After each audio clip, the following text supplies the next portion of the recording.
Баршаңызға қайырлы күн достар, мен каналыма қош келдіңіздер.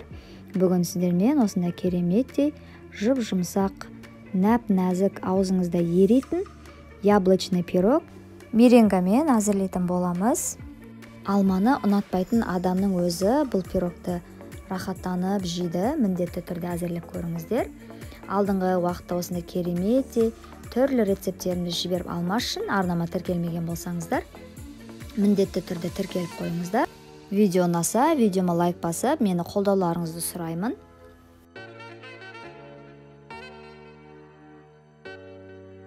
Ең алдымен бөлме температурасындағы сары майымызды ыдысымызға салып, үстіне сары уызымызды саламыз. Қант саламыз. Мен қанттың орнына сахарный пудра салдым. Кез келген пирогқа сахарный пудра салсаңыздар, қамыры өте нәзік, жұмсақ болады.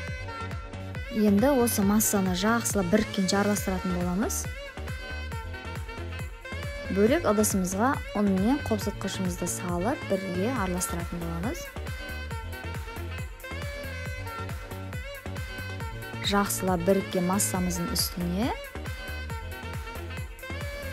дайын болған ұнымыз бен қобызытқышымызды салып, лопатаның көмегімен, я болмаса қолыңызбен жақсылап илейміз.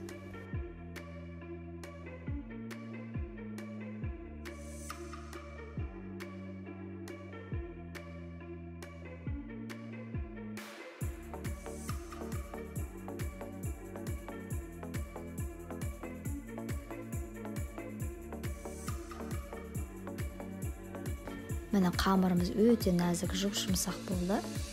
Енді осы қамырды екіге бөлеміз. Бір бөлігін үлкендеу етіп, екінші бөлігін кішіретіп, морозилкаға, яғни мұздатқышқа салып қоятын боламыз. Енді формамызды дайындаймыз. Формамызға қамырдың үлкен бөлігін қолымыздың көмегімен жайып шығатын боламыз.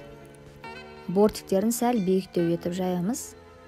Енді алмамызды терканың көмегімен өткіземіз, болмаса пышақтың көмегімен майдалап ұзынша етіп турасаңыздар да болады.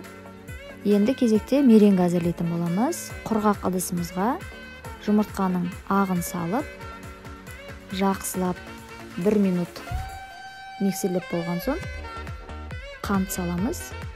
Менде сахарный пудра. Жақсылап 5-7 минуттай көпіргенше миксерлейтін боламыз.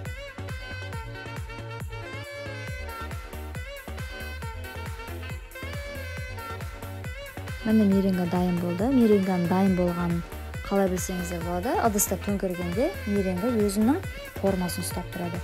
Енді келесі крахмал салатын боламыз. Тағы 1 минуттай жақсы араластырып, дайын болған қамырымыздың үстіне алмамызды салып, бір келке етіп жайып шығатын боламыз.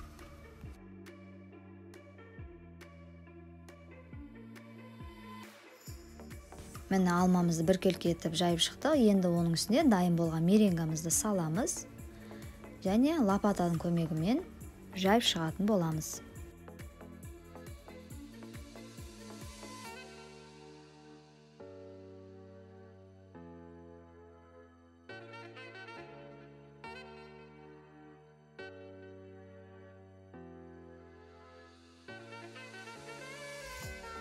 Бір келкі жайып шыққан меренгамыздың үстіне қамырымыздың екінші бөлігін мұздатқыштан алып, терканың үлкен тісшесіне өткізетін боламыз. Бір келкі етіп, меренгамыздың үстіне жайып шығатын боламыз. Алдын ала қызып тұрған духовкамызды 180 градусқа қойып, 25 минут, 30 минутта пісіріп алатын боламыз.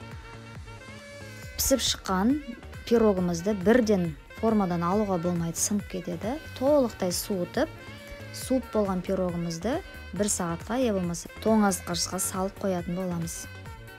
Міне біздің пирогымыз дайын болды. Видеоны соңына дейін көрсеңіздер, видеома лайк басып, қоңыраушаны басуды ұмытпаңыздар. Қазақша контентті каналдың дамуына өз үлестеріңізді қосып, арнама тіркелмеген болсаңыздар, міндетті түрде тіркеліп қойыңыздар.